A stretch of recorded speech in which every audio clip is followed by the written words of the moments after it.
Hey Brick Road, how about some more of that good super speed Castlevania IV? Why yes sir, right away sir.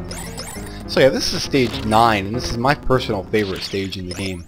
I like these ghosts in the foreground, I like them a lot. This is just one of those cool graphical features that doesn't add any impact to the game at all, it just kind of adds to the narrative of the castle and what's going on outside of Simon and the monsters he kills. This level's a treasury of some kind. It's where Dracula keeps all the gold that he's amassed over the umpteen millennia.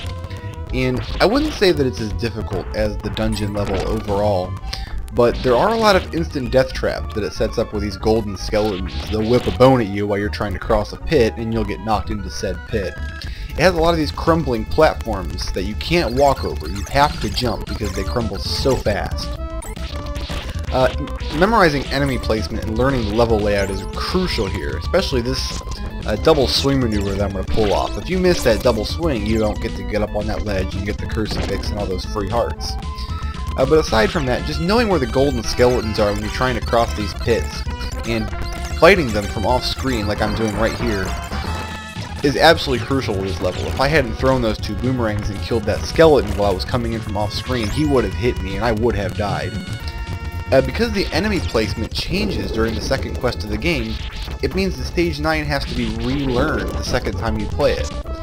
So I'm not really sure how I feel about that. I mean, on one hand it's nice to have a challenge in the game even the second time you go through it, but on the other hand, I don't really count instant death traps as challenge. It's just kind of cheap until you know how to get around them. But I guess I did learn how to get around them, so that's a credit to the game, I suppose.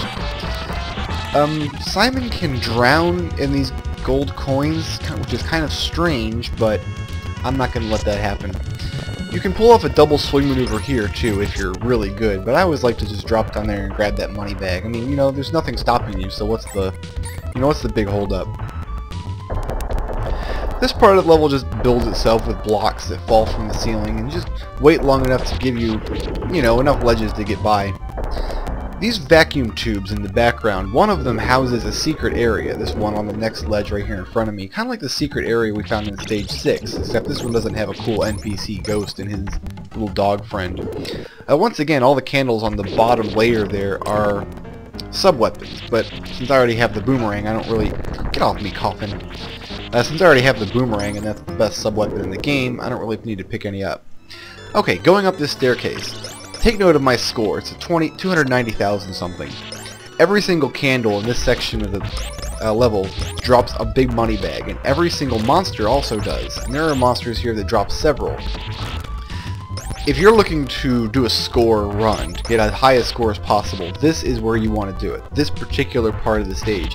And a couple years ago, I had a job where I got to play Nintendo games all day because it was kind of a dead office.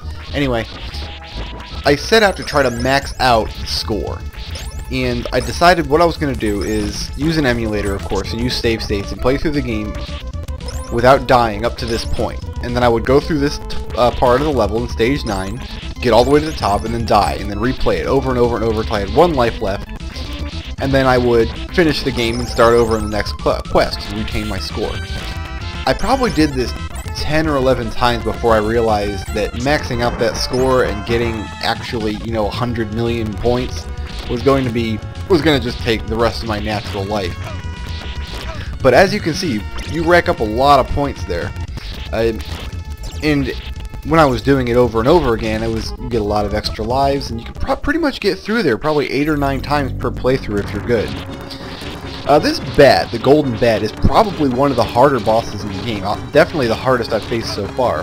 For two reasons. First of all, he takes a lot of hits. As you can see, it's taking me 2 hits just to knock one of his life ticks away.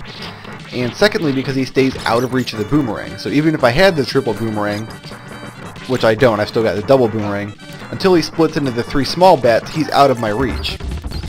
The third reason he's really difficult... Did I say 2 reasons? Because there are 3. The third reason he's really difficult is because every time you hit him, he drops all those gold coins, and those damage you. And if you're hitting him a lot, the whole screen is going to be filling up with these coins. Anyway, that was my favorite level, and I hope I had some interesting things to say about it. Oh, I got a 1-up right there. Nice. Makes up for the one that I lost in the previous level. So that's it, guys. Meet you back here for the next stage, which is the quintessential clock tower.